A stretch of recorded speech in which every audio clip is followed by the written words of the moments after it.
Okay, there we go. We'll start over. All right, good morning, everyone. So third time's the charm. We have Dr. Alexandra Bodden joining us today from OnCourse Cayman, and we're going to be talking about resources that are available to our clients who have perhaps been exposed to sexual harassment. So as many of you may know, that there is a bill in the Parliament right now that is gone through its second round, just finished its second round of consultation. So it's ticking along, and we're going to play a video from Miss Carleen Bramwell, who is head of the Gender Affairs Unit, just to give you a little bit of context before Dr. Bodden presents to us. But we thought, because everyone has their life coach training, but we also have business coaches, and being that this is something that's going to be implemented into the community, we thought it was a great and timely conversation for us to be having on how we can support our clients if they are experiencing this. So if you just give me 1 second to arrange my screens here, then we're just going to do this. It's just a little 5-minute introduction into what the bill is about. And just to she gives a really clear example of what sexual harassment is and the purposes of the bill in just like the first 5 minutes of this town hall that took place in August. So and just bear with me 1 second, getting all my buttons.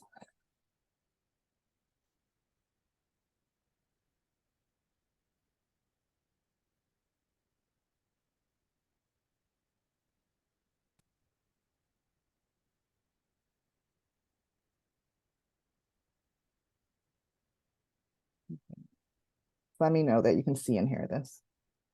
So the Sexual Harassment Bill 2023, as a standalone piece of legislation, seeks to make available an explicit law and procedures to aid victims, ensure perpetrators are held accountable, and to generally address the societal problem, which can limit a person's ability to feel safe, secure, and productive while navigating their tasks and activities of daily life. It must be noted that there are other pieces of legislation which include sexual harassment in it, but the distinction is that this particular bill is only about sexual harassment, and it goes into details as to how it can be dealt with within certain circumstances. So the bill seeks to prevent sexual harassment by providing specific requirements for a variety of entities to put in place policies and procedures to deter sexual harassment and for dealing with such conduct. In addition, it provides a process and legal remedies in circumstances where a person makes a sexual harassment complaint. Sexual harassment is unwanted or unwelcomed behavior of a sexual nature that is offensive, humiliating, or intimidating, or that creates a hostile environment. The conduct can be verbal, it can be physical, it can be by gesticulation, it may be subtle, it may be direct, it can occur in person, face-to-face, electronic, etc. Anyone can experience sexual harassment regardless of their gender, sex, social status, age, or other personal characteristic. So examples of sexual harassment include making a joke about sexual acts with a person, sending sexual images, graphics, or audio to a person, commenting on appearance, body parts, or figure, repeatedly asking a coworker for a date, especially when the person has already told you no, offering or requesting a job promotion in exchange for a sexual favor, and any sexual conduct which is unwelcomed. And it's important to emphasize that point about unwelcomed behavior. Of course, this list is not exhaustive, but those are just a few examples. So in general, sexual harassment is a pervasive global, regional, and community issue. We have heard a lot about it over the last couple of years particularly, and it affects both males and females. It has significant psychological, social, and economic consequences. Dr. Bodden, who is here this evening, will talk about some of those psychological consequences. It is discriminatory, prohibited, illegal, and a violation of persons' rights. I'll just bring your attention to some of the facts that we have. These are global statistics, not necessarily Cayman, but we do know from surveys that have taken place here that many of these actually also relate to Cayman. So 1 in 4 women have experienced sexual harassment in the workplace. 1 in 10 men have also experienced sexual harassment. 25% of men are concerned about being falsely accused of sexual harassment, and we know that that has been a concern sort of voiced by a number of persons. So the proposed bill protects all persons living, visiting, or working in the Cayman Islands. In particular, it places specific responsibilities on employers and employees, institutions, members of qualifying bodies, associations, charitable and non-for-profit organizations, employment agencies, persons involved in the transaction of goods and services, and landlords and tenants. And of course, any third party to the aforementioned. So basically, you can see that all sections of society will be impacted by this bill.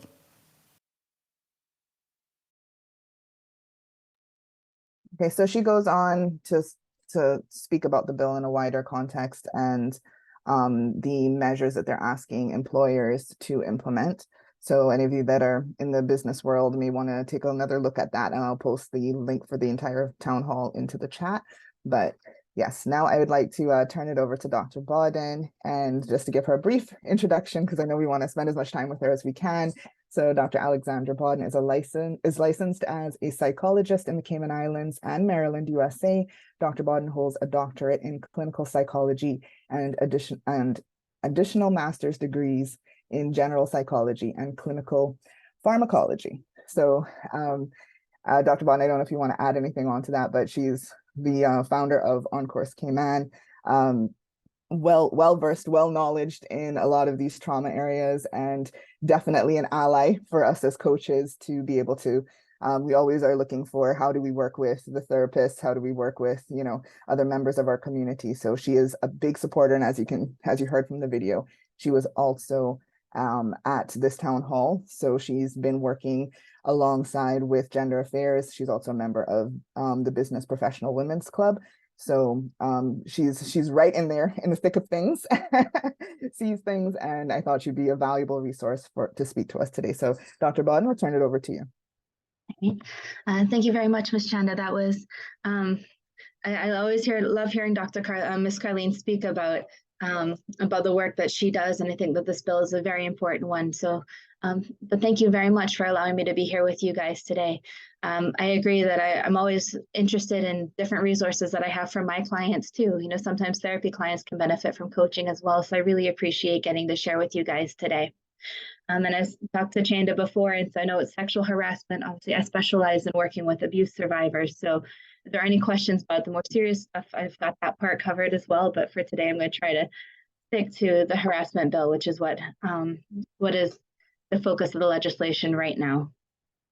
Let me share. All right, Chanda, would it be possible for me to share my screen?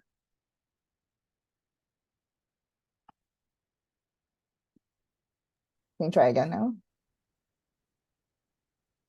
All right, perfect, thank you.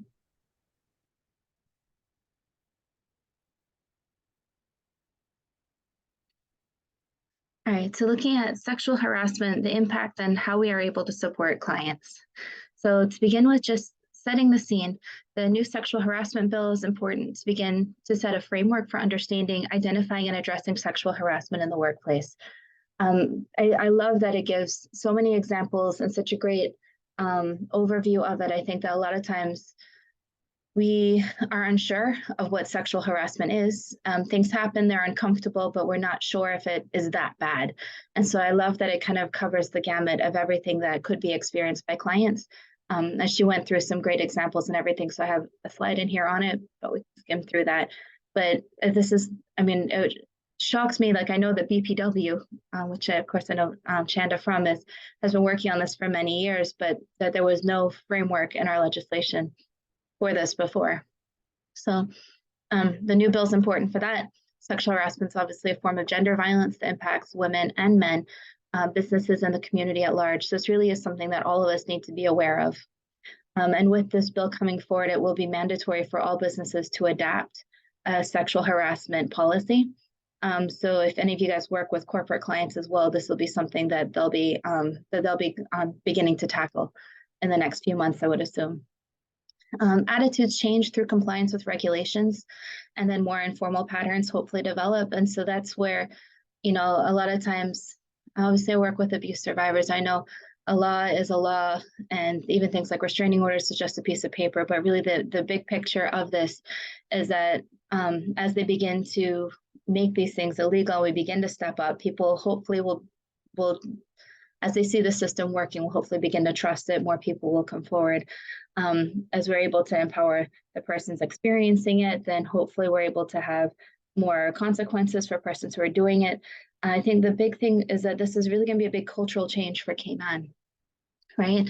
So the legislation will make it, hopefully people have to begin to change their ways, and then hopefully the attitudes will follow. Generally, any kind of big sweeping legislation like that, that is the goal, right? And so then as behaviors change, then the attitudes will, and the implicit attitudes and beliefs will follow afterwards. So I'm really glad to be here today because I think coaches have a unique way to support both people and companies with the introduction of the new bill. And so that you guys are able to understand this, help people understand what sexual harassment is. You guys will have tools for what they need to do if it happens, where they can go to get extra support on different levels. And so with that, you guys can be a big part of the change in helping Cayman, embrace this new legislation that's coming forward to really help people, and in particular women, which I think most of the people here today are women, as are many of the therapists. So, all right, so this is what is sexual harassment. If anyone's not read the bill, I highly recommend having a look through it. It's, as you saw, Miss Carlene go through, there's a lot of information there. And so it's not just people approaching you for dates, that it can be any kind of comments or gestures that are of a sexual nature. And I think the bigger problem to keep in mind with this is that it's not, while those are wrong and not good, the bigger problem really is an environment that allows it to take place. Right? If you work in a workplace where these kinds of things are allowed to continue, then it becomes more problematic, right? Because it's saying that people aren't safe in the workplace, people don't have to respect each other in the workplace, and that it's okay for some people to violate other people's boundaries. And so that really is kind of the bigger issue with this, is that it is the acts, but the bigger picture of the environment that sexual harassment creates. Especially when it tends to be ongoing. So there tends to be, if it is in the workplace, then it tends to be an ongoing thing. I've also read, last night I was picking stories for today, and there was, a lot going on in the schools. So while the legislation is geared towards the workplace, it's important to know that it can happen anywhere, right? In school, in daily life. Probably all of us have been past the construction sites where the guys all do the cat call. So unfortunately, it's part of the culture in Cayman, and it's no longer okay. It's never been okay, but I'm glad that now the government's supporting us with that. So Ms. Carlene alluded to surveys that have been done in Cayman. One of them was done by BPW in 2006. Anyone that's heard me talk knows I like Cayman statistics, so I was able to get my hands on this for us. It's been a little while, but I'd say generally as countries diversify, you tend to have more difficulties with interpersonal disputes and violence and aggression because of all the different cultures coming through and people having to make adjustments. So what they found in this was done in 2006. It was 567 people that had participated in the survey. Of course, primarily women, as tends to be the nature of gender violence, unfortunately. But what they found is that 42% had experienced at least one type of sexual harassment behavior that was outlined in the survey, which is similar to what we've got in the bill. Most common type of sexual harassment was being repeatedly the target of sexually suggestive comments, gestures, or looks when they're unwanted or uninvited. A negative correlation is found between age and the likelihood of experiencing stalking or sexual harassment. And so with that, the younger ones were more likely to experience it. And I will say that the BPW survey was primarily focused on stalking at the time. So I've pulled out the sexual harassment parts for us today, but there is a lot more work done on stalking as well. And that legislation was passed a few years ago. It's found that females were more likely to experience either stalking or sexual harassment than males.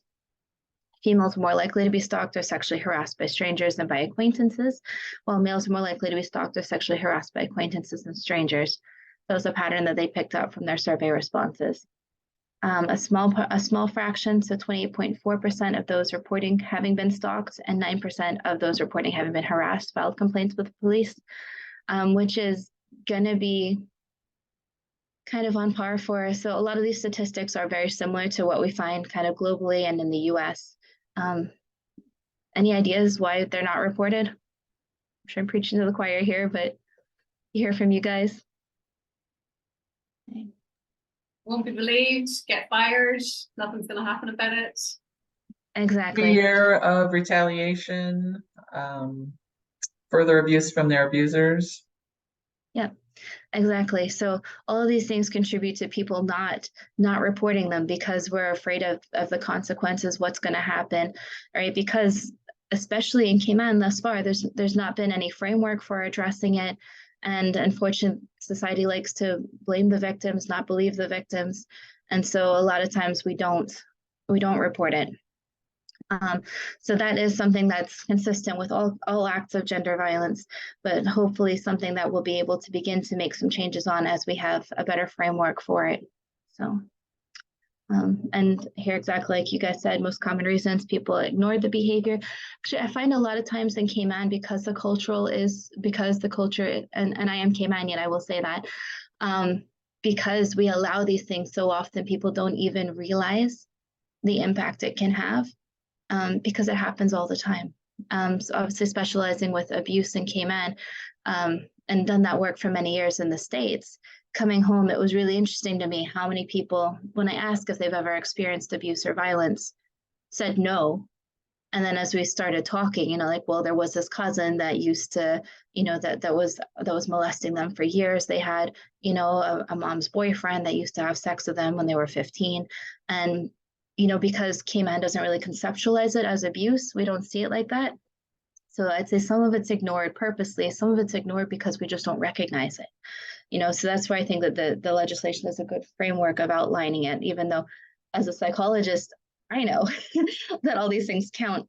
This also backs up that, that government and Cayman and businesses and whoever's, there to help us is also going to see it as harassment. So they thought they could deal with it on their own, or they thought filing the complaint would make it worse, which, as you guys said, it can be worse in different ways on different levels. So looking at it as a traumatic experience or stressor, so obviously everyone is going to be impacted by these kinds of experiences differently. What's important to know is that it is a form of victimization, right? It is someone else taking advantage and violating boundaries. And so in that way, it can be experienced as a traumatic stressor, especially if there is a history of trauma before that. And so, so it's important to keep in mind the person's history, what they're going through, but also looking at how is it impacting them now, right? So even though I'm going to tell you guys how horrible this stuff is, sometimes people can have it happen to them and they're not affected by it. So that's the other thing to know too. That was a big learning curve for me when I was in my doctoral program, because a person's experience of trauma doesn't mean they're going to be traumatized by it or experience something like PTSD from it, right? About 1 in 3 will end up with PTSD, but not everyone will. And so that's important too, that you guys are going to have this information now of how it can impact clients, but that not all of them will necessarily have the worst side of things. So this looks at different kinds of harassment, and this is going to be, again, global statistics. So 1 in 3 women admit to being victims of workplace sexual harassment. 65% have experienced street harassment. 7% of men are victims of workplace sexual harassment. Many don't report it. And this 1 in 5 statistic tends to be about the global average for these kinds of crimes. And we saw that the harassment in Cayman was actually a bit lower with 1 in 10. But the important part is that it stems from the hierarchical power dynamics within the workplace, and that there's often a higher up that's abusing the power when it comes to work. And looking at how trauma affects us. So anytime we go through stress, it activates our sympathetic nervous system. And so with that, it's our body's fight or flight response, or it's emergency response, right? So with that, our heart rate elevates, We might begin to sweat. Our mind starts to race. Our body gears up essentially to either fight a lion or run from it, right? And it's a very good system in emergencies, but the difficulty is when we end up with chronic stress, like what happened in a workplace where there's sexual harassment, the body is in overdrive all the time, right? And so the body was designed to use this to do something, get to safety, and then it passes, and then our body is supposed to go back to its resting state to allow the bodily functions to continue. The difficulty with chronic stress is that our body is in overdrive all the time. It's being flooded with chemicals, with the adrenaline and then with cortisol. And so our body's not able to function like that for long. So the physical impact of sexual harassment from people kind of, and you guys can probably relate to the experience of kind of like walking on eggshells, right? So it's that kind of feeling of dread that we get going into the workplace or wherever this is happening. That walking by construction sites, right, wherever it's being experienced, and that kind of tension that we get. And you probably know that feeling of, when that guy comes around, something's going to happen, or when you go into this meeting, these things happen, and so your body anticipates it. So now it's not even when it happens; it's an anticipation of it, and that's how this kind of toxic environment really affects the body. In all of the training that I've done on abuse survivors, the concern really, while physical and sexual abuse absolutely are terrible things, it really is the environment that's around them. So the model I'm trained is something called contextual therapy, and that's really what it looks at, is that it's the emotional side of it and the kind of like overall impact of the environment that affects us in the long term. That can be the most difficult. And if they are doing things like degrading things, then those are things that are said to us, or things that we carry with us as well. So a lot of times the verbal and emotional abuse are actually have far more impact. So with this kind of like chronic stress, we often end up with blood pressure difficulties, obesity, hypertension, heart disease, cancers. There might be physical injury if there is any kind of physical violence involved. So there can be a real impact on the body. In Cayman as well, because we don't really talk about emotions or mental illness like anxiety, depression, I find that a lot of times clients what we call somaticize, and that they present with body symptoms, headaches, stomach aches, back pain, IBS. These kinds of things tend to be from a chronic stress response. Right? For the mental health side of things, there's going to be obviously increased stress, and that's going to be environmental, and it might be anticipatory, as we said. Things that we might see is going to be things like anxiety, so worry about what's going to happen, and how am I going to deal with this, and worry and anticipation, and that tends to really hype up that fight or flight response. It might be depression from feeling like there's nothing I can do, this keeps happening to me, it's going to keep going on, the world isn't fair, the world isn't safe. All these kinds of things can come from depression, especially when there's been chronic stress. So sadness, especially if it happens early on, and feeling like you're just kind of helpless or the situation is hopeless. Depending on the level of it, you might end up with a PTSD response. So if there's particularly bad sexual harassment, then PTSD is an anxiety disorder that comes from a traumatic experience where there's kind of like reliving of the situation. Might be nightmares, it might be kind of feeling like you're there, or flashbacks, avoidance of the situations, negative views of yourself and others, difficulty sleeping. So there's a whole myriad of symptoms that come with PTSD. But studies have actually found, obviously the numbers are very high for sexual abuse, but even from sexual harassment, a high level can actually experience PTSD as well. Even if it's not to the level of a clinical difficulty, there's obviously will impact self-esteem, self-confidence, and feeling that, maybe I was only hired because of like the sexual interest. I'm not good enough. I can't defend myself. People don't see me as worthy, right? Because a lot of times then things like when advances are tied to, or getting the job is tied to sexual favors, they can really skew the person's view of themselves.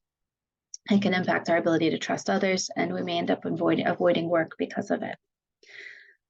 So these are some more things. You might be embarrassed. You might have fear over other people finding out. A person may doubt their ability, wonder if they're only hired for sexual value, question achievements. If you're early on, you might fear that this is how it always is in the field. And so, and if this is your first job, kind of wondering if this is what's to be expected. And looking at the impact on companies, because I feel like a lot of times the money is how things move. So just as well, I have you guys here looking at the impact of it. So persons who are affected by sexual harassment often, and these are actually behavioral things you guys could look out for as well. I do it a lot. So obviously there's a lot of workplace bullying on island as well, which Ms. Carlin assures me is covered in other parts of the legislation. But I see a lot of workplace bullying. So this obviously sexual harassment is going to be more of the sexual nature with things, but even with kids in school, even if they can't say things, so maybe they're not registering it as harassment, but you guys start to notice these behavioral changes. These are things to pick up on to then ask more questions, right? So using sick leave or annual leave to avoid harassers, or for you to know that it's to a level where something needs to be done and maybe pushing a bit more for them to do something. So if they start using their vacation leave to avoid that person, that's a big red flag that things aren't okay. Avoiding activities that may have built social networks and career progression. A lot of times things are worse at socials, so especially when there's some alcohol involved. So, so they might start avoiding those areas. They might leave their jobs altogether, might leave the sector they've built their career in, especially in Cayman where everything is so small. Unfortunately, sometimes people do end up going to that extent, especially because a lot of times it feels like, you know, when it's such a big systems. In Cayman, and Cayman tends to, because of thinking of a couple of situations of workplace bullying, and a lot of it, unfortunately, is in large companies. But so sometimes the bigger companies can be difficult to change, but a lot of them fortunately have a lot of this framework already in place. So encouraging them to speak up there. But if they are in smaller areas, like I've had a couple of clients with difficulties. In much smaller fields on island where everyone knows everyone, and and they've actually had to leave. So that's where having backup from the legislation, it's really going to be helpful for them. Absenteeism, reduced performance, higher turnover, bad morale, legal costs in case if anything goes to court or to the tribunal that they've set up. And so it's important to understand the overall impact. Community-wide estimates are between 500,000 to $2.5 billion. 500 million and $2.5 billion in the US spent on that is either from lost productivity or health services being accessed because of sexual harassment. So even if it's not someone that is directly impacted by it, it's important to realize this is affecting the community as a whole, right? We really need all of our people here and to be their best selves. Everyone deserves to have a life where there's respect and appropriate boundaries and safety. And so, morally, we should all be contributing to this cause, but financially, it's important for us all to contribute to the cause too. And unfortunately, that's what often catches people. So, so as you guys are working with clients in the workplaces, that's something to keep in mind. So what to do if a client experiences sexual harassment? Obviously, kind of getting a bit more information about it to see if it falls within the spectrum. As I said, more often than not, I know that there's always concern about all the false reports. More often than not, what's going to happen is that people are going to say it's not a problem and dismiss it, and then begin to be impacted by it. Because when we obviously don't address things and just tuck it away, then it tends to it's still there and it lingers and it kind of builds up force as we're trying not to think about it, and then it can come flooding back when something else happens. So a lot of times it's going to be, if you notice things, a couple of comments have come up or patterns and stories, you can try to get a bit more information from them to find out what's going on. And it may be beginning to conceptualize it as sexual harassment. It's hard to think that we are victims of that, especially, especially if a lot of us are working with like business people that are maybe higher up. It's weird to think about that. But seeing yourself as an advocate would be a different way of seeing it, or as, ultimately with abuse, we talk about survivors, but I'd say for the harassment side, looking at advocates, right? And that if you're experiencing it, you're the person who's able to speak up and make a difference. Yeah. So validate feelings, be open to hearing their story if they wish to share. And so it may be, hearing from it and teasing out what's going on. It may be beginning to conceptualize it for them. And again, if it's not impacting them, then it's up to you whether you go this route or not.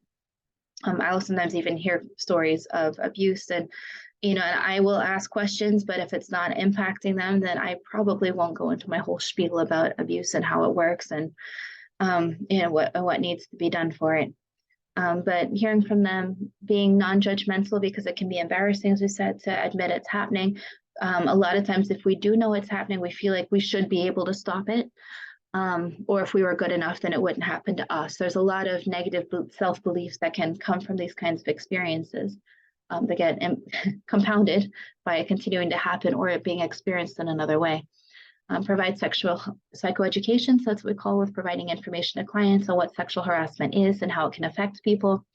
Ask if they'd like to report the perpetrator to HR, which, as we said, all businesses should now have a policy for this, the police or the tribunal. Sometimes it is HR that's doing it. Sometimes there's no HR. So if the business is not going to be helpful for it, then the other options are the police or to go straight to the tribunal that will be set up with the new legislation. You can offer to assist them with making the report. I will say, the only caveat, so we don't have to do it. So you're not obligated to report unless you're dealing with a minor. If it's a minor, it's actually child abuse, and that will have to go to MASH. If anyone has questions about that, I'm happy to talk about that afterwards. But otherwise, you're not obligated to make the report for that if it's a coaching client coming to share it with you. So many persons may feel overwhelmed initially, but for most people, the feelings will resolve once the situation improves. That's where I kind of said that some people will go on to, especially people who have a history of anxiety or depression or PTSD or other traumas in the past, they're going to be more likely to be greater impacted by it. Some people may go through it and they're fine. Even people who go through even more major traumas, only about 1 in 3 get PTSD. So that's where most of us have social supports around us and coping skills that we're able to work through it and not be overwhelmed by what's going on. Right. For persons who are very distressed, have high levels of distress for a prolonged period, or unable to complete daily activities, at that stage, you may be wanting to look at involving a mental health professional. And I think the big thing here as well is to know that a referral to a mental health professional doesn't mean that the coaching relationship ends. I've worked with people who have coaches as well. A lot of times I find it really helpful to work as a team. I feel like coaches, psychiatrists, nutritionists, whoever's a part of our team, social workers, teachers, parents, they all have different information. And with that, we can often help a client better by working together. So I'd say a referral to mental health doesn't necessarily mean that the coaching relationship will end. Obviously, it's up to your discretion if you guys take a break and come back or if you keep working. But generally, if you get a release to talk to the therapist, then you guys should be able to support and work as a team in that way. So if your client is kind of crossing over into what would be considered a clinical difficulty, the overwhelming distress or the impairment, you can either look at a lot of persons' businesses have HR that can help them connect them with the EAP program. A lot of the bigger companies have their own systems set up for referrals. If they don't want to go through work, then that's okay too. The mental health helpline is available during the week from 9 to 6, and that is actually run by professionals. So that if you call that number, unfortunately, it's only available during business hours right now. They are trying to expand it. They call this, they'll talk to a therapist, and the therapist will then decide what needs to be done, help them through what's going on, and then connect them either with HSA if it's a more imminent safety concern, or help them find a therapist if they think that would be beneficial. The Counseling Center offers free services to anyone in Cayman, which is available at 949-8789 actually, and Chanda, I'll send you a list of resources as well. I've got all this laid out in a worksheet that in a paper that I meant to send to you. At the EAP, government has a contract with EAP to offer free services. So if there were a government employee, that might be an option. There's many private practice clinicians. So like myself, and you guys have probably met many others from a lot of the practices here, and there's some that are just in practice on their own. I'll send you a resource list. I would recommend anyone that you send them to should be CPAM registered. And so CPAM does publish a register a couple times a year. And so anyone that you talk to should be able to tell you if they are licensed. And if they are, they can provide that if you want that kind of reinsurance, or you can check the register for yourself. And that link is on the worksheet, on the sheet that I will send as well. They can talk to their doctor, right? Sometimes, well, a lot of times in Cayman, we have GPs and family doctors that we've known for a while. And so with that, it can be helpful because they know us. They can sometimes provide a good referral for a therapist. So if you're not sure of who's available for therapy, you can have them talk to their doctor. Crisis Center is a domestic violence hotline, but actually, so they're not allowed to advertise for suicide or mental health, but I've had several of my clients call, and they've been very helpful. So they're there 24/7, as 943, 24/22. So they provide emergency shelters, but they also are good at talking through difficult situations, because I feel like a lot of times, the more difficult symptoms don't happen during business hours. Unfortunately, everything tends to get worse at night. And HSA, A&E, or 911 is always an option for emergencies. And that's if there are any thoughts of suicide in particular. Unfortunately, when these things go on for a while and you get the feelings of the helplessness and hopelessness, that's going to raise the hopelessness in particular will raise the chances of suicidal thoughts. So if your client expresses any of those, or if they're if you notice any major changes in behavior where they're becoming like more withdrawn or more hopeless, it might be worthwhile just getting them in with a mental health person just to do a screening for it. If they come in with a therapist, most of us will do an intake to figure out what's going on, probably do some screeners, like we use one for anxiety, one for depression, and we always screen for suicide as well. So most clinicians will do that on island. And so, and the government organizations as well, Counseling Center, Family Resource Center. So I'm looking at the importance of legislation, and that gives a tangible framework. It provides accountability for everyone involved, from the person who's experiencing it to the perpetrator to the company that it's happening in. It's important to bring about and ensuring safety and respect for everyone. It's now a published process, and each company should have its own policy too. It provides protection for liability to make sure that, you know, when something goes wrong, you have a plan in place and you followed it. So from the company side, that can be important. It's important to keep people engaged and have them feeling like they can flourish in the workplace where they are, or in the community that we're in. Especially important with diversity, where there's different, if you guys will catch different cultural approaches to things. And so there's not too many cultural misunderstandings that go on. You know, it gives a framework for what's clearly not okay. It's good for the reputation of the company, and ultimately is, I'm hoping and praying, this is my BPW hat, that this will be a cultural shift for Cayman. And so I think what's important to know is that we're all a part of the solution. You guys, and the work that you guys do with clients and your connections with other organizations in the community. And there's something called the bystander intervention, which is something that we always advocate for with sexual abuse and gender violence, but actually has been as a part of a lot of the recommendations for changing sexual harassment attitudes as well.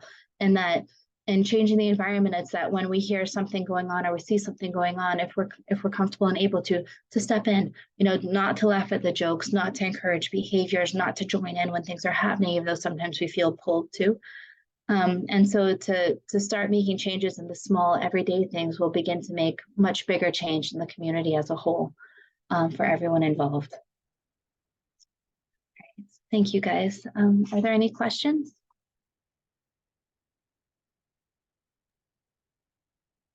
I have a few.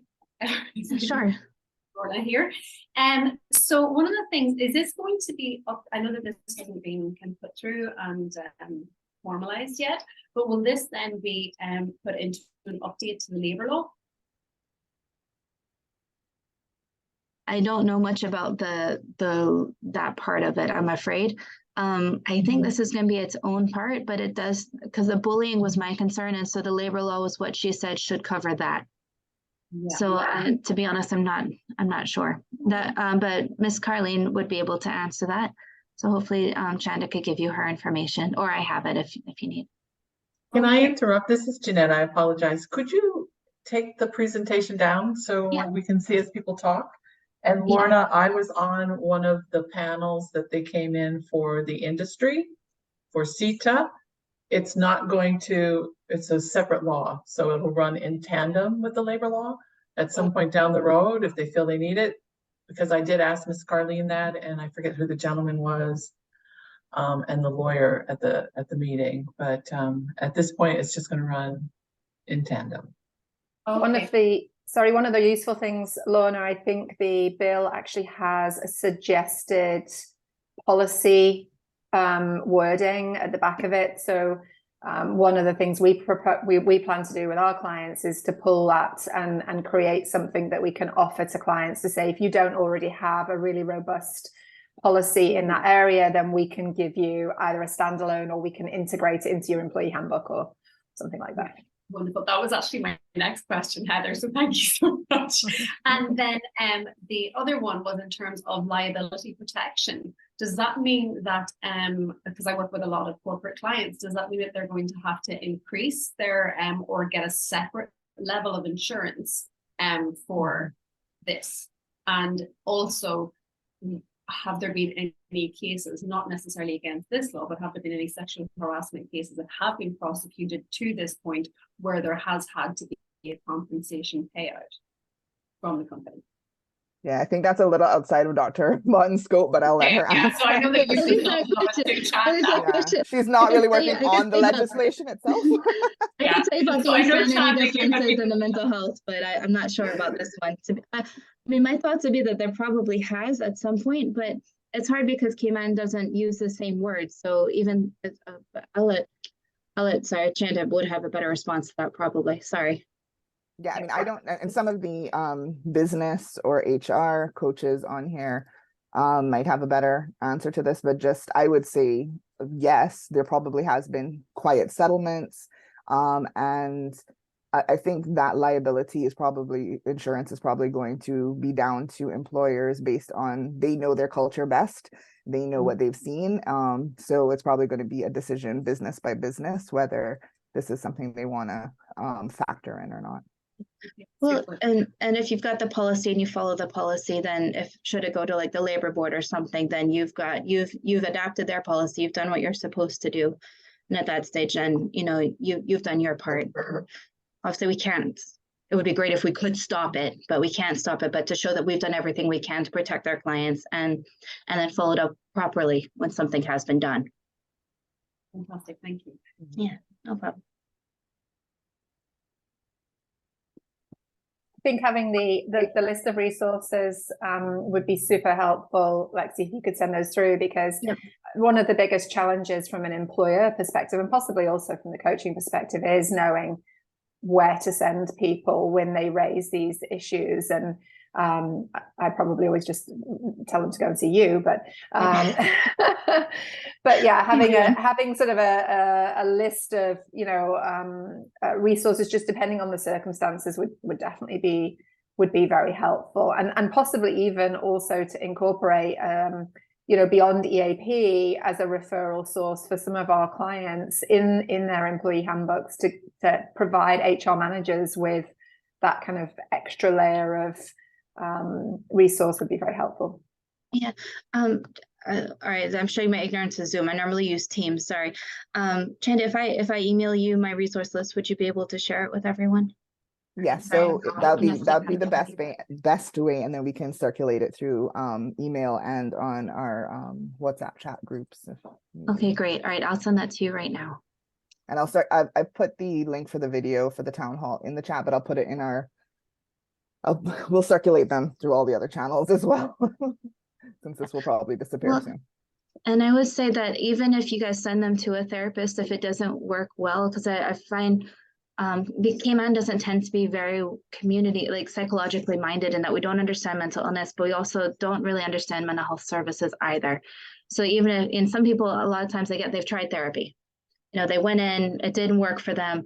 I can tell you there's a lot of mental health professionals on island now. A lot of us have very different personalities, different perspectives, different training. So even if they go in and it doesn't work for them, encourage them to try a couple of times if they're comfortable. It's terrible, call me at CPAN. But if not, try someone else, right? Especially for therapy, similar to coaching, the fit is going to be very important. So probably like, that you guys are working well together, it might have taken them a couple tries to find you. Similarly, it might be the same thing with the therapist, and that you could try someone, maybe it doesn't work, try someone else, not to give up on therapy just because it was a poor fit. I just want to echo what you're saying there, because I think that's very important, and people don't always realize that they think it's supposed to be like, I'm supposed to go the one time and find the perfect person. But sometimes it's in my experience, it's been coaching people around, hey, like, you're not gonna find the right lawyer every time, you're not gonna find the right doctor every time. So you Right. do have to, do a little research and find someone you're comfortable with. So I do want to echo that, along with the fact that this is very scary for a lot of people, and especially if we're talking about going to tribunal. So you already have the regular fear of the workplace and the trauma, but you're also having the fear of going through the processes. So I just want to remind us as coaches that we can be an integral part of coaching people through that process and just letting them know that they have that support. I remember there's two examples I just want to give really quickly. One client who was scared she was going to get bad results, so from her doctor, she didn't want to go. So a lot of that was just coaching her around feeling comfortable to make that decision, find the doctor, go through that. And turns out, thankfully, everything was okay. But a lot of times it's just so much fear these people are dealing with. The other example, and these aren't sexual harassment, but I think it covers the basis of even clients going into a meeting that they're scared of, just knowing that, hey, I'm holding that space for you when you come out as we go through these steps. Like, sometimes that's all we can do, is just be there to support them. We can't force them, we can't make it our agenda, but I think just knowing that somebody's holding that space for them and waiting for them when they get through this next step, it can be life-changing for a lot of these clients. Especially if the first route doesn't work and they do end up having to go to tribunal or something like Right. that. Unfortunately, that's sometimes it can be so challenging. You end up almost re-victimized by the system. Exactly. So I agree that knowing they've got someone there to support them and have their back and encourage them, even when things don't work like they should, is really important. Yeah. I'm also curious if anybody, I don't know how many of us coach men. I don't coach a lot of men. I've had a few here and there. But even Dr. Bodden, and I'm just opening this up to the floor as well, I noticed on one of the statistics that it said like men are more likely in military. So I'm just also thinking police, or, we do have more like regiment and things that are opening up now. And is there anything we should be aware of in coaching men around sexual harassment issues? Or I don't know if anyone else has had any kind of similar-ish experiences. I mean, they're going to face a lot more stigma, right? Especially in gay men. Interesting, the statistics, I mean, as far as like sexual violence, that men experience it at similar rates to women in the Caribbean, but there's definitely a lot more stigma around it. And so helping them to understand what's happening, understand it's wrong, understand that they're still a man and they still have value, is going to be a slightly different approach when I've worked with male survivors. And so I think especially that knowing the resources and where to go can be helpful, and encouraging them to still speak up too, but being aware that it's probably going to look different. So with women, we tend to internalize things. With men, it's a lot of times could be externalized, right? So, so if they are experiencing stress in the workplace, a lot of times it's going to be things like they're going to be drinking more, they can become more aggressive or more irritable because of society's expectations of us. It tends to present differently, right? When people are dealing with stress, when men are dealing with stress. But it can be even harder because while women, while we kind of judge victims anyway, male victims are judged far more harshly. So, and others may have coached men with it as well. Yeah, I have sides of it. So I've had someone who has been falsely accused. And then I've also had someone who was a victim of sexual harassment. And so it was verbal sexual harassment, so it hadn't gone to the most serious degree. And there was a lot of shame around it because, you know, when he had mentioned it to his friends, they said, oh, isn't it great for you? Isn't that brilliant? Oh, pats on the back or whatever else. Whereas he felt very deep shame and, you know, felt very conflicted and emotional about how his reaction was relative to the people he had told about it. Then I worked with another person who had, Neil, who had been falsely accused. There was a kind of, there had already been an HR record of, you know, kind of this individual being written up or whatever else. And then it was this whammy of him being accused of this. So that was a lot to sort through in terms of feelings.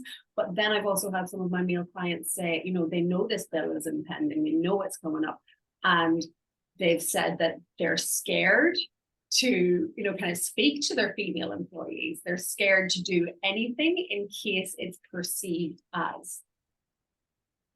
So there's a few different dimensions. Yeah, and I know that that's been a lot of the anti-Me Too movement as well. And the false reporting is far, far less than the actual reports, and that's what's important to keep in mind. But the bill actually does have a framework for false reports and dealing with them, because that also is considered an act of violence and a criminal act as well. So but there's a part of the legislation that does say what will happen if someone falsely reports or falsely uses the legislation. I'm not sure if it's in the criminal realm, but yeah.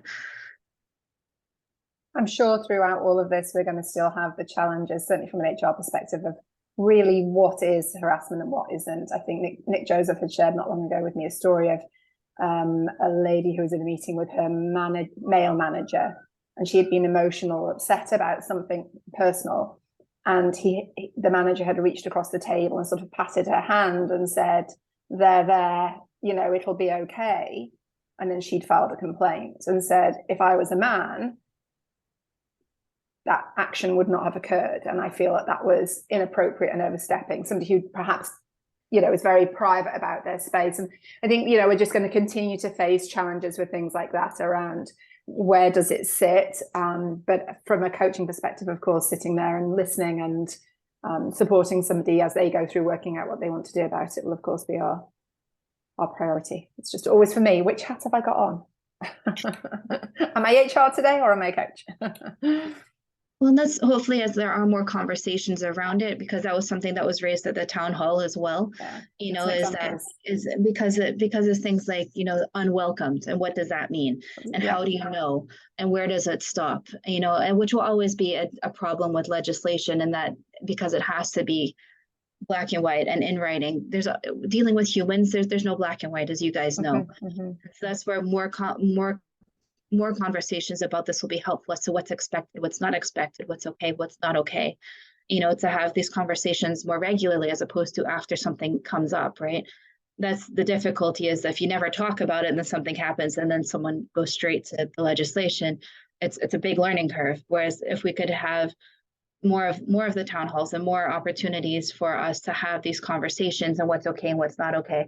You know, even as we're coaching men that aren't in this situation, having them think about those kinds of things can be helpful, you know, as to, you know, what's okay, how, you know, what are things that you can do to make sure the boundaries are there. And, you know, and talking about what's okay in your culture where you're from and what's not okay here, you know, because personal space varies, tones and gestures. And like my husband likes to kiss people because he's got a Hispanic background, and in America, that some women loved it and others were some were angry and some were terrified of him. So, you know, but it's just what he does because that's how he was raised. And so it's important, especially with 100 and odd different cultures here, to know that everyone is having the conversations is helpful, especially as people are adjusting to Cayman. You know, so often kind of people come and are just plunked down into a job in the community, and you know, and you don't get an orientation when you move to a new country. You know, and so it's helpful to have these kinds of conversations out there. And I think part of the framework for the legislation too is encouraging that first level internally to have a conversation, and then if there isn't resolved, then you move it up. But And also, or I should say, and or if HR is not supported or the issue is with HR, there's an alternative. So I think there's a couple different movements. Yes. But yeah, to your point, Heather, I think some of that will come out naturally as people have to take that first mediation kind of step to investigate the issue internally. So as an HR director and a coach, similar to Heather's situation, my role when we do orientation, which is day one for every new employee, no matter their role in the building, is I'm on day two and I talk specifically about sexual harassment, and I do highlight exactly what Dr. Bodden just mentioned, was the fact that there are so many different cultural norms. Even you mentioned your husband is Hispanic, but you can travel through Hispanic countries and then go to Amsterdam where they kiss you on the cheek 3 times. But in some countries it's 1 cheek, in other countries it's 2 cheeks, and some are air kisses. But you go even wider on the cultures. There are cultures where men don't address women. You know, when you start looking at the severe or the strict Muslim environments. But more than that, I wanted to just touch on the fact that cultural differences within the workplace. A red sale could be much more casual and slapping on the back, where you move into Ritz-Carlton, where we talk about, you know, hands-off approach, but you move from this department in my hotel to that department and things are totally different. So I'm always preaching what Chanda said: seek first to understand why before we raise the cry that it's harassment, because I may just be really excited about, and I always use religion, gender specifics, and sex. I may be just excited about my church and I want you to join, not knowing that you're an atheist. Or I just think you'd be great with my son, not realizing that you're gay. So we talk a lot about that and I always use myself as the example, you know, I'm gay, I'm Jewish, I'm all these kind of things. And people look at me and it's like, well, I'm not any of the things I'm portraying. I'm just using me as the example because it's the safest person in the room to point to, right? But you have to clearly create these very dramatic examples for people to start seeing, oh, okay, because that whole idea of dating is one that I use all the time. You may really want to date someone, but when I've said no, no means no, don't ask me tomorrow. It means no. So I think this is all really extremely relevant, but it will open a huge Pandora box, because I think there's been a lot that's been suppressed in the Caymans for a number of years and unaddressed. So this is really great to be starting to shed a light. Thank you very much for your work on this. Yeah. Well, I've not done much with the bill itself. My club did a lot of the groundwork for it. That was before my time. So I was just here to kind of share about how to deal with it with clients. But I agree, it's a very important framework, and I was very honored that Miss Carlene had me with the town hall to share about how it affects all of us as well. And I second the extreme examples. I think that helps people to feel a bit safer with exploring some of their stuff as well. So yeah, to get people to share, because a lot of these are things that we don't talk about in Cayman, you know, and so many things that have just been ignored and shut down and not okay to talk about. So it's good to let people know that it's safe to discuss it, you know, so they will hopefully come forward and ask questions. So. And not be scared of my husband. I think that safety point is really interesting. There was a case in my previous work, and the employee who'd left, it's now gone up to the board, etc., etc. But the fear around speaking up, even now, even when she's out of the workplace, is huge, because it's a small island. People know where she lives, and I think that is one of these things when the policy comes in, we can do all of the training, we can educate, but I think getting people to know that they are safe and that it's a safe space to speak is probably going to be one of the biggest hurdles for us as both coaches and in HR as well, because I just think culturally here and with anywhere, where it's new law, it takes a while for it to kind of embed, and then just for people to feel safe. No matter how many times I tell them as a coach or as HR manager, you're safe, it's a safe space, we'll protect you. There's a complete fear factor in all of this as well that I think is something that we really need to be aware of, and direct people to people like yourselves, but also just acknowledge it, because I think that's going to be one of the biggest blockers to anybody speaking up at the moment. Well, and that's where you can really talk about the confidentiality. And so that's where having a therapist that's not connected to the company at all. So like if there is an EAP program, you can find out what's reported, right? So anytime a client is referred to me from a company, I find out what they're going to need. So I can tell the client, they just get numbers. Or it's one place that there actually were names, but no content, because they were curious who was, they want how they were billing it and how they were doing it. They had to have names. So, but I told clients that, what they'll get is the name. If they're referred for a concern at work, then the workplace may get more information. So I always say how much they get, but some people would rather have it be completely separate. People in Cayman don't tend to understand confidentiality. We now have a regulatory board for therapists, so that is managed, and it is a legal requirement to maintain confidentiality for clients. And so you can explain that to them as well, that nothing leaves the therapeutic relationship unless there's concerns for safety with suicide, homicide, or child abuse.